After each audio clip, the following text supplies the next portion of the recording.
I'm Chris Corbrand. I'm a program manager with the Pennsylvania Environmental Council. I've been with PEC since about 2017 in mostly a trails capacity. So I started by working on our involvement with the Industrial Heartland Trails Coalition, supporting our work on a 3-state initiative to connect 1,500 miles of trail. And it was really this trail focus that initially got me involved with the Laurel Highlands Conservation Landscape and specifically the Trails Committee.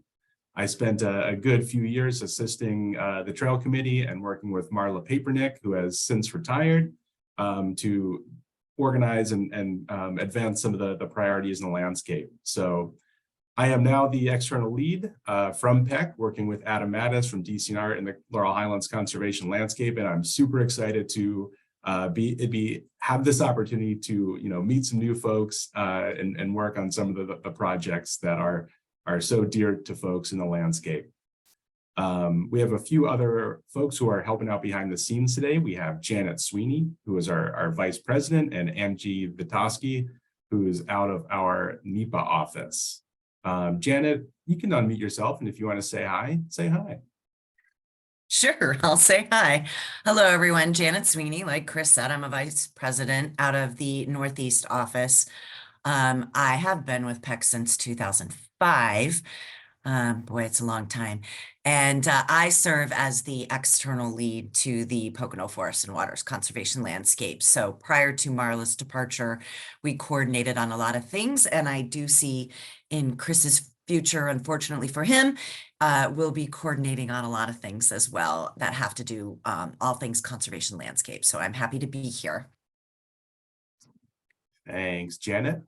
And I will be looking to Jan to also hop in, if anything needs a little bit more clarity.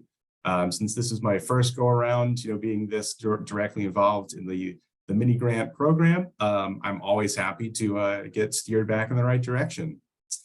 One other thing I just wanted to mention before we really get into the meat of this presentation is just a little shout out to our annual gathering. We held our 2022 annual gathering earlier this month, and it was the first one that I think we had a chance to be in person all together since 2019. And we held this at the Laurelville Retreat Center in Acme, PA, near Kecksburg. And it was a great time. We had a few more than 50 folks join to learn about what's on the horizon for the landscape, share some of the stories about what's going on with a few of our key partner organizations, and really just have a chance to sit down and reconnect and catch up. One of the, I think, biggest takeaways and the thing that really pointed to the success of getting back to in-person was that I think we had people for about 2 hours stick around after we closed the meeting. So we had all these little pockets of folks who were having their one-on-ones and sidebar discussions, and it was just great to see and great to have the chance to reconnect. I'll be sending out a recap of that particular gathering and a few other events that we've held in the landscape through our Constant Contact e-blast. If you don't currently get the e-blast, whether you're joining now or you're going to be watching this later, be sure to get in touch with me and I will make sure to add you to our contact list. We try not to, put too much in your inbox, but the stuff that we get to you is usually pretty topical and pretty relevant information. So keep that in the top of your hat. Okay, so in coordination with the annual gathering on November 2nd, we opened up the 2022-2023 Laurel Highlands Mini-Grant Program. So this session today is designed to give folks a little bit more information on what's in store for the program, some of the details related to what is allowable, and hopefully just have a chance to respond to some questions as they may pop up. So here are the real, the meaty details for this program. The Pennsylvania Environmental Council has been awarded $50,000 from DCNR to administer the 2023 Laurel Highlands Conservation Landscape Mini-Grant Program. This program is funded through DCNR's Environmental Stewardship Fund and administered by the Bureau of Rec and Con. The Mini-Grant Program is administered by PEC under the Laurel Highlands Conservation Landscape Program. It is a reimbursement program that provides grants between $1,000 and $10,000. We've increased the amount of funding available per project from $7,500 in past years to about $10,000. So that should allow folks to get a little bit more done with some of their projects, or if they have some bigger things in the works, we can still apply this funding to some of those projects. We are looking to have organizations submit no more than 2 applications for different projects per round. Otherwise, things get a little bit more cumbersome to manage. But if you have a third and you're really just die hard, want to make sure that everything's out there, please reach out to me directly, and we will try to resolve some of these questions on a case-by-case basis. The match requirements are 1-to-1. And we always encourage groups to overmatch as much as possible, whether that's in cash, in kind, or a combination. The real benefit of the mini grant program is that it typically leverages much more funding than just the 1-to-1 match. So keep that in mind. We're never going to frown on folks who overmatch. One thing to consider, since this is funding from a DCNR source, the match cannot come from another DCNR grant project. Always good to know the important dates on the horizon for you. We opened up the grant round on the 2nd. I know we have a few folks who have reached out already with some questions on their applications, and we know that we have some specific applications in the works at the moment. And I just noticed we have the Poconos Forest and Waters logo up top, so just disregard that and just pretend it's the Laurel Highlands one. So we're having our pre-application meeting right now on the 17th. Once we have this session concluded, it will be hosted online so folks can view it at a later date if they need a refresher on some of these important dates. Probably the most important date to remember through this process is December 14th. That is when we will be closing the round. We'll award grants sometime likely in mid-January of 2023. And following that, we'll have our kickoff meeting with grantees shortly afterwards. We have a projected project completion date of August 31st. Which gives folks a pretty solid chunk of time to really get these projects done. They're designed to be completed in no more than 1 year. We're really pushing for that 6th month mark or so. Some of that window is really going to be determined on our review process and how everything falls with our announcements going into the new year. Okay, so here's where I'm stepping in, and the Pocono Forest and Waters logo. I told you we're going to be working together, so we don't reinvent the wheel, but sometimes things slip by us. So bear with us. Eligible applicants. So as Chris mentioned, this is environmental stewardship fund, so it comes with all kinds of rules and regulations with it. So especially determining eligible applicants. So those would be municipalities, municipal agencies, educational institutions, and nonprofits incorporated as a 501c3. Whether or not you fall under the requirements of the PA Bureau of Charitable Organizations, you must be registered if you're a 501c3 and have proof of your BCO certification. Because, as I mentioned, because this is Environmental Stewardship Fund, that is a requirement that you be registered with the State Bureau of Charitable Organizations. You don't have to have that certification to apply, but in order for us to contract with you, should you be awarded a grant, you need to, follow through and get that certification. And you will have to upload your 501c3 determination.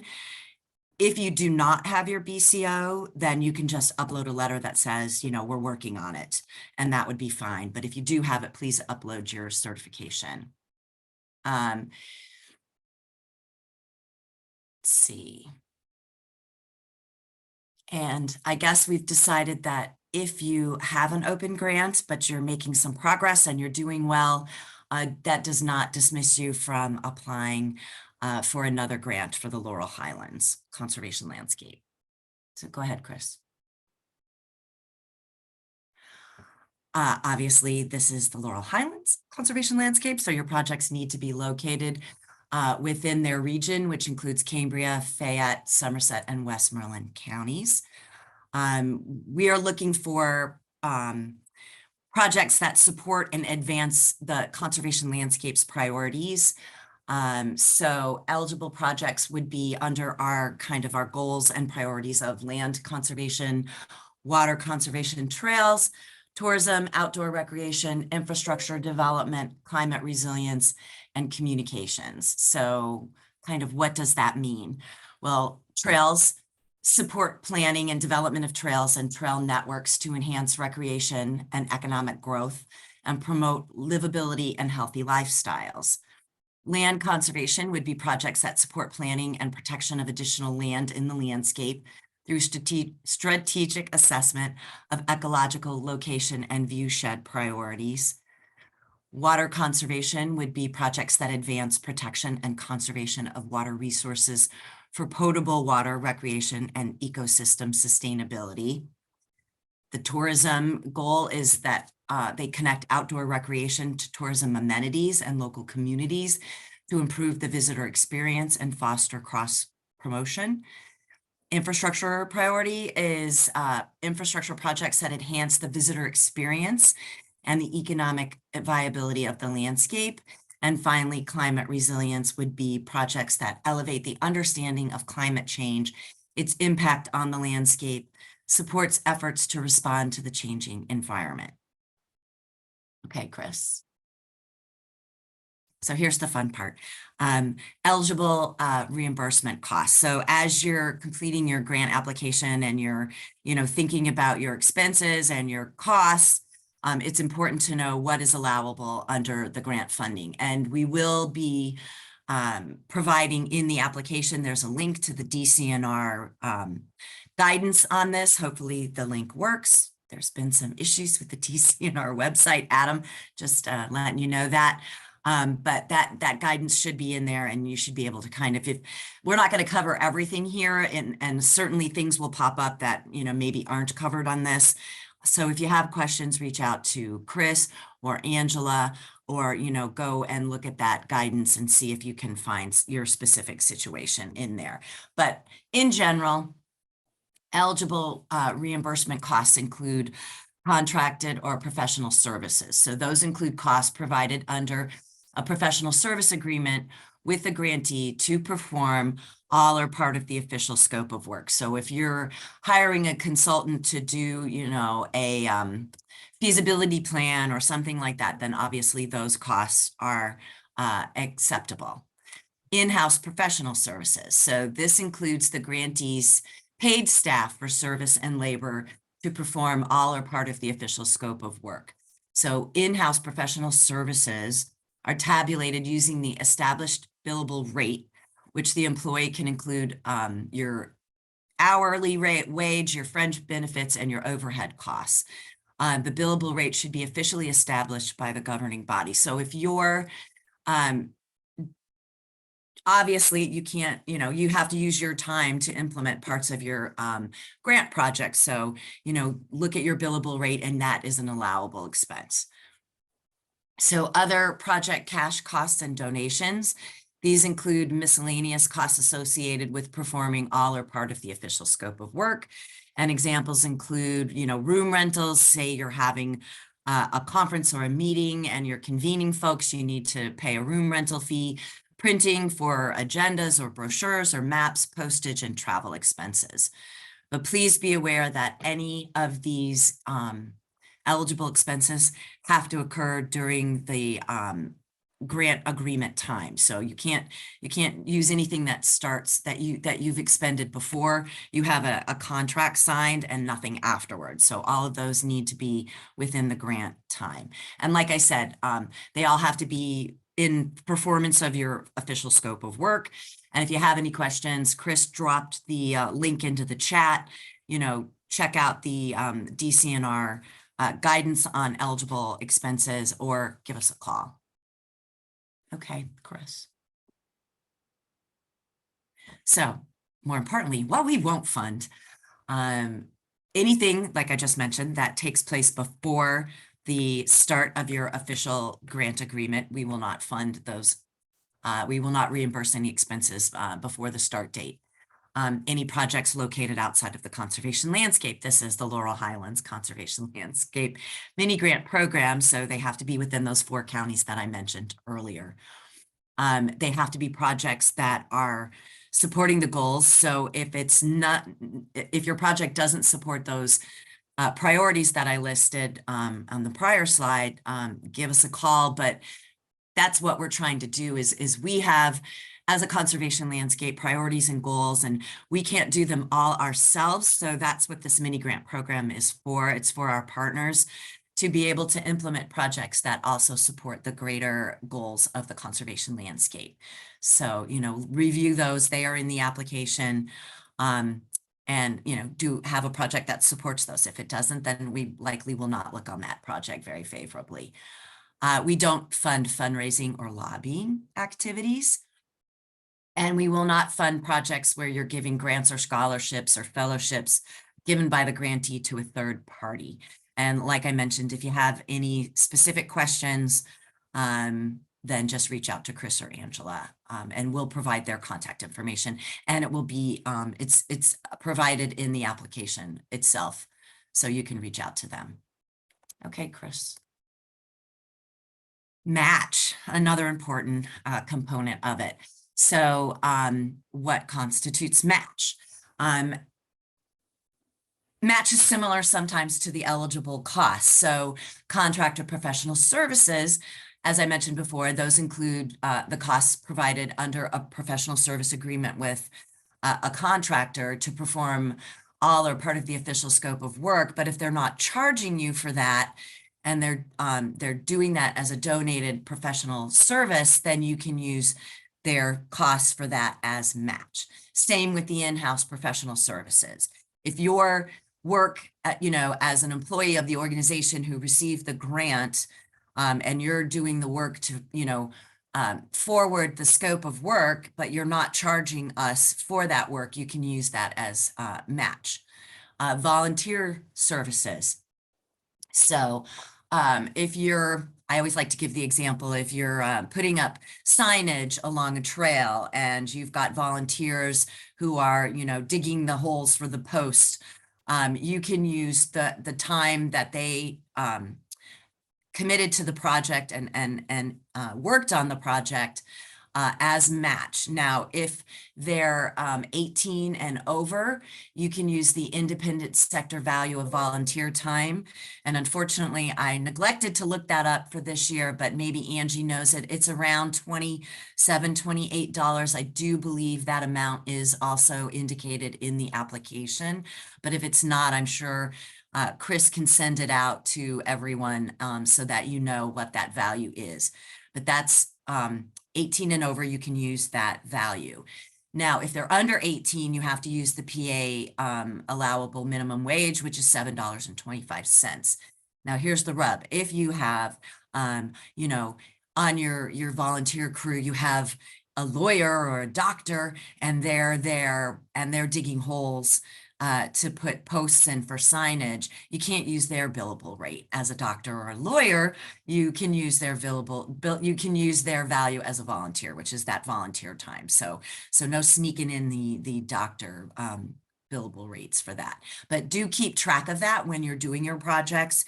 Have a sign-in sheet, do the start time and the end time, and so it's just easy to keep track of that, because those are the kinds of things I think that sometimes people that are doing these projects don't necessarily keep track of that. And it is very valuable. And like Chris said, those are the types of things that, will help you get overmatch, which DCNR, that's one of the reasons why DCNR really appreciates these mini grant programs, because our grantees often leverage, twice the amount that they're giving, and it furthers the the effects and the impacts of these projects. So we really highly encourage you to be keeping track of that, and we'll provide you also with a form. You can use it or not use it, but we'll provide you with a form that, you know, for your volunteers that has, you know, who they were, what they did, you know, if they had travel time, how long they worked, and then it, you know, what the value of their time was, be it the independent sector time or their time as a professional, or if they're under 18, that value $7.25 an hour. But that's a form that can help you kind of keep track of that stuff. And I have a note here that says we require a form from the donating professional that documents the work tasks and the associated value. So if you know, that would be that form that we would give you, or if they have something that says that, you know, they've donated this amount as a professional to your project, you know, have that documented, please. I think that's it for me, Chris. Yep, I think it's back to me. I'm going to steal the spotlight back. Thanks, Janet. Janet just gave us a ton of really good and really dense info. If any questions pop up, make sure to toss them in the Q&A, and we'll attend to them as we go. So I have the pleasure to start talking about goals, outcomes, and actions, which are really, you know, that kind of what makes your application or breaks it, I think. We judge some of the applications based on the clarity and how well defined your project is, and how you've set up your goals and outcomes and actions. So I'm going to run through these just to make sure we're very, very clear on what this looks like.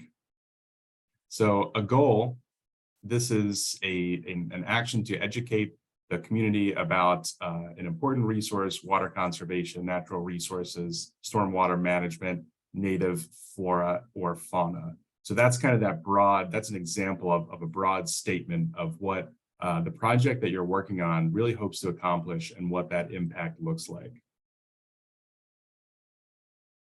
Never a good PowerPoint unless you have some unexpected weird animations in there. You did that for me, didn't you, Chris? I did.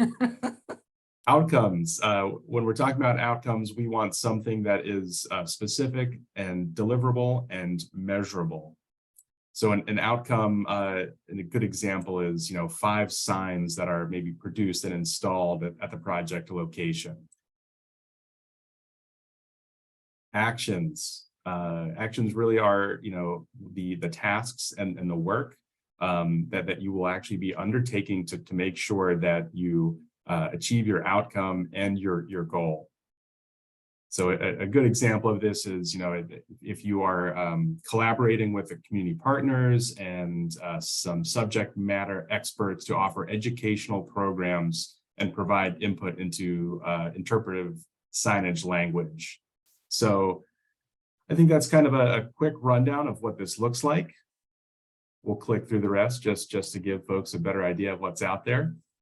I don't think I can stress this part enough. You know, the more clarity that we can see for these, I think the better that we know that the applicant will have a solid plan and run through on how they're actually going to achieve the work that they're setting out to do. And, you know, that's kind of important because I think it's a win-win when everyone, you know, knows what to expect from each other in this process, and we are making sure that groups applying for mini grants, you know, are set up to succeed. And we use these measurements as a way to ensure that we're all clear on what those conditions are for success. So within the application is the budget form. You know, we have a link to download the budget form, and when you're submitting your application, you'll need to fill it out and re-upload it into the application portal before hitting submit. We do require you to use the attached budget form, and it's pretty standard stuff, but this is really where Angie shines. And if we have any specific questions about the budget form, and really, where to factor in and submit specific figures. We'll look to Angie for some clarity on that. But in the meantime, feel free to use me as your first point of contact, and I'm happy to relay that information between our applicants and Angie on this one.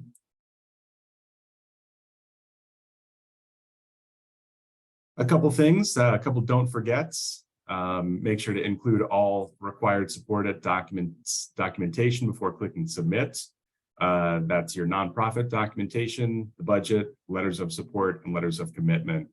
One important note that we always like to toss in on this slide is that letters of support are just general letters that show alignment between the duties of the project and another organization, whereas letters of commitment are specific and related to match.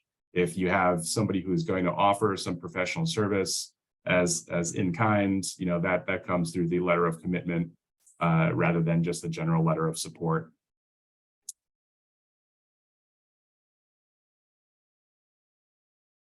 So how are we actually taking a look and evaluating these applications? First thing to note is that these will be assessed by a review committee. So it's not just me taking a look at these and picking out my favorites. This is definitely a group effort. So we have a diverse group who takes a bunch of different perspectives into consideration as we're going through the review process.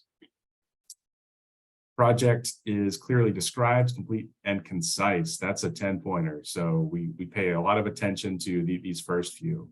Project goals, outcomes, and actions are clear and reflect the project scope. That's another 10 points. Project advances on one or more landscape priorities as listed on the application. So you can have a great project, but if it doesn't quite hit the mark on the projects and the priorities that we're looking to advance in the landscape, might not be the best application for this round. Project integrates and reflects initiatives of existing community, state, county, heritage, park, and related plans. So if you have the opportunity to connect the work that you're doing to a priority also identified in a plan, from various different agencies or municipalities, make sure to do so. We also want to see that your budget is comprehensive and adequate to complete the scope of work, and that funding is secured. This goes back to, we want everyone to be set up to succeed in their projects, and by making sure that that budget form is complete and we have everything squared away, we're on the road to success for that one. And for another 5 points, letters from partners are included in the application. So when we do see those letters of support and commitment, we want to make sure that those are part of your application.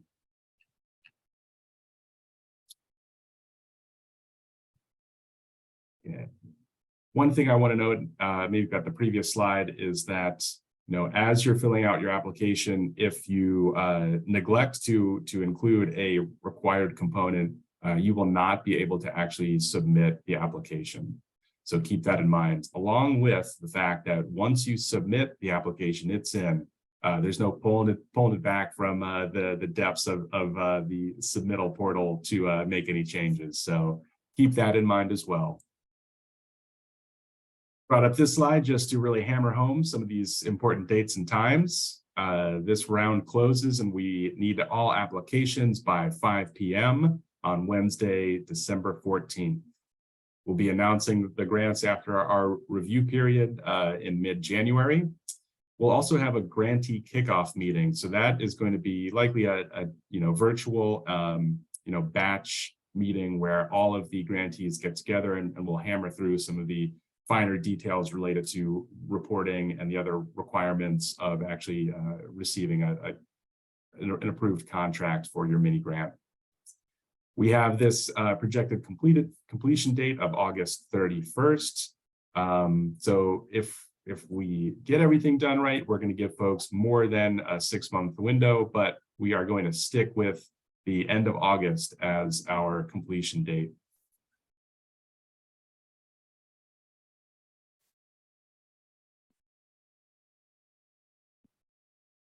Just double checking my notes, making sure that I've got everything squared away here. Yeah, that looks good.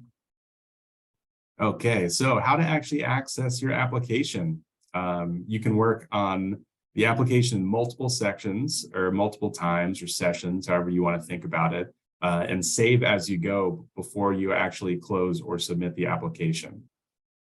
If you have any questions on the way, make sure to reach out to me if it's content, Angie if it's budget, and we've put the kind of the general support link for Submittable in there as well. So if there's a software-based question, or if you really feel like some part of the user interface is really not working, then that's probably something that's a little bit beyond my capability.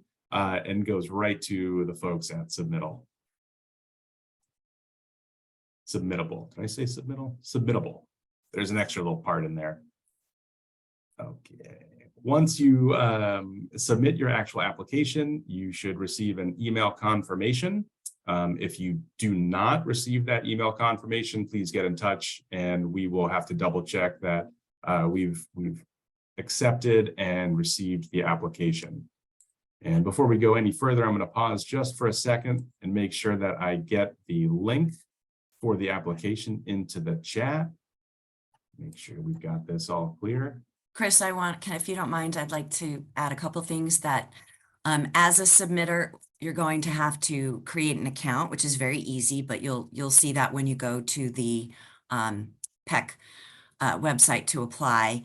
You can also save a copy of your submission. So if you, I hope you weren't going to say this, I'm jumping ahead.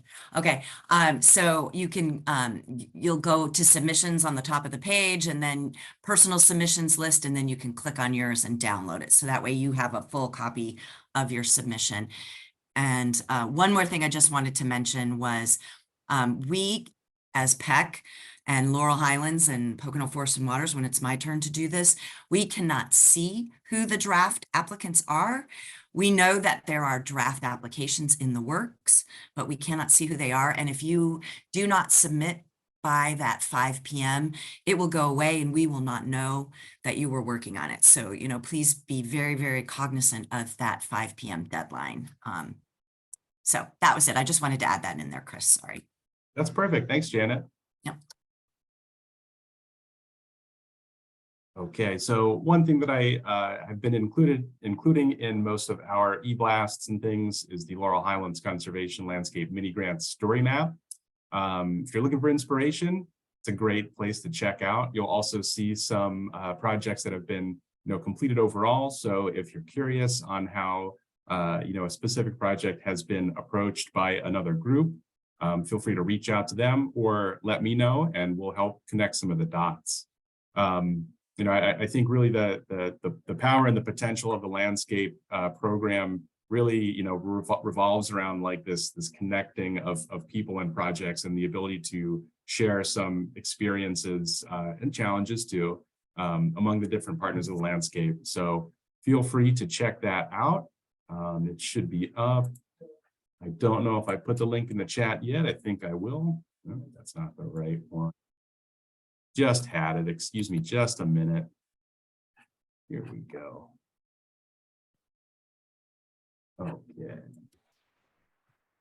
One other thing, while Chris is loading that in there, there is the opportunity now with the Submittable that you can collaborate with other partners. Angie, you might need to chime in on this, but I'm not quite sure how you can do it, but you can assign other people to your application so that you can collaborate and cooperate on that. Angie, do you want to lay some light on that one?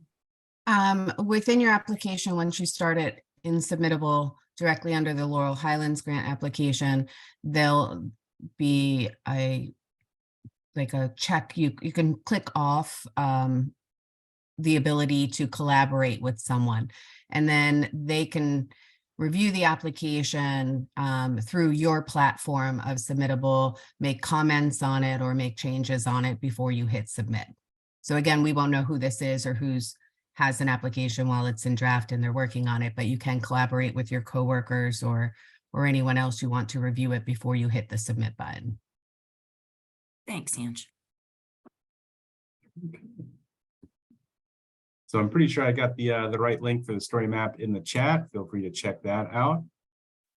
We're going to take a pause now and just double check that we don't have any questions. I'm not seeing any in the Q&A, but I'll give it another minute just in case.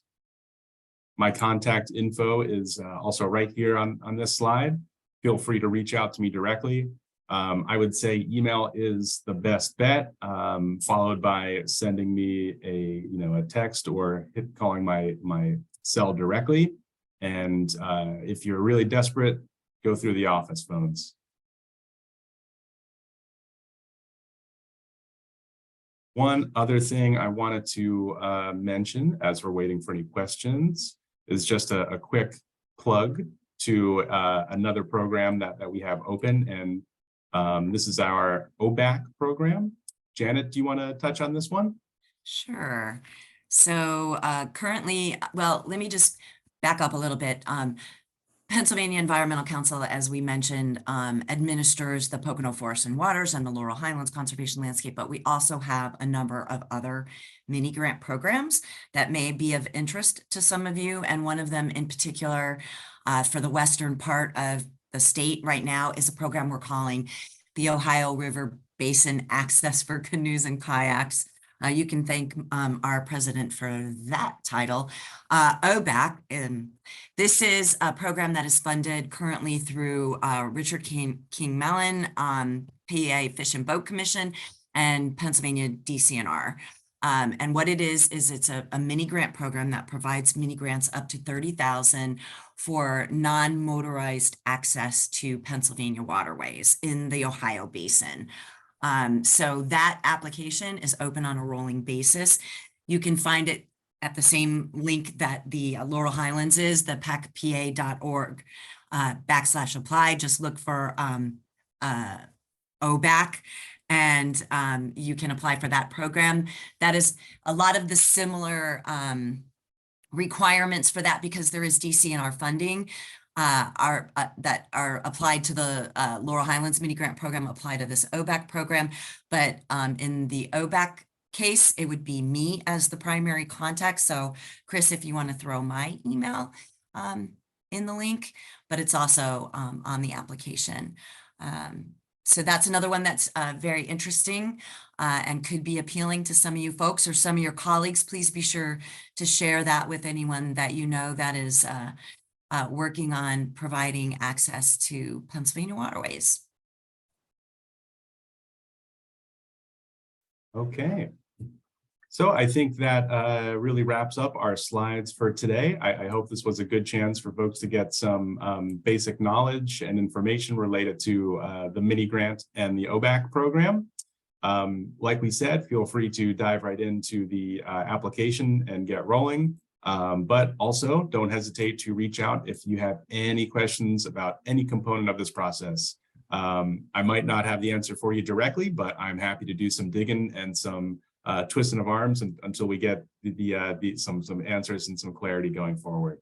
So thanks again, everybody, for joining us, and feel free to pass this information along, and it will be available for viewing at a later date. So thank you, everyone, for joining. Thanks, Angie. Thanks, Janet. And we'll talk to you again soon. All right. Good luck, everyone.